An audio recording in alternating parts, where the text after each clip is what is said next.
നമ്മൾ ഇൻ്റർനാഷണൽ ഒരു ട്രിപ്പ് പോയിട്ടേ അവിടെ ഫോറിൻ കൺട്രിയിൽ വെച്ചിട്ട് നമ്മളെ പാസ്പോർട്ട് നഷ്ടപ്പെടുകയോ മോഷ്ടിക്കപ്പെട്ട് പോവുകയോ ചെയ്തു എന്ന് വിചാരിക്കുക. അപ്പോൾ നമ്മൾ പിന്നെ എന്താ ചെയ്യുക ഇന്ത്യയിലേക്ക് തിരിച്ചു വരാൻ വേണ്ടിയിട്ട്? പറ്റില്ലായിരിക്കും, എന്നാൽ പോലും പാനിക് ആവാതിരിക്കാൻ മാക്സിമം ട്രൈ ചെയ്യുക.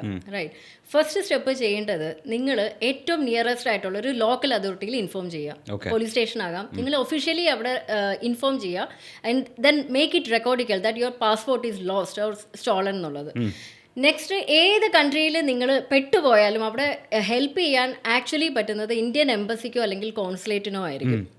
അവിടെ ഇൻഫോം ചെയ്യുക.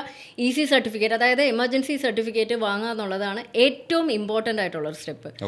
നെക്സ്റ്റ്, എയർലൈൻ ആണ് ഡിസൈഡ് ചെയ്യുന്നത് ഈ EC സർട്ടിഫിക്കറ്റ് വെച്ചിട്ട് ആ റൂട്ടിലേക്ക്, പെർട്ടിക്കുലർ റൂട്ട് നിങ്ങൾ എങ്ങനെയാണോ ട്രാവൽ ചെയ്യുന്നത്, എവിടേക്കാണോ ട്രാവൽ ചെയ്യുന്നത്, അവിടെ EC സർട്ടിഫിക്കറ്റ് മാത്രം മതിയോ എന്നുള്ളത് എയർലൈൻ ആണ് ഡിസൈഡ് ചെയ്യുന്നത്.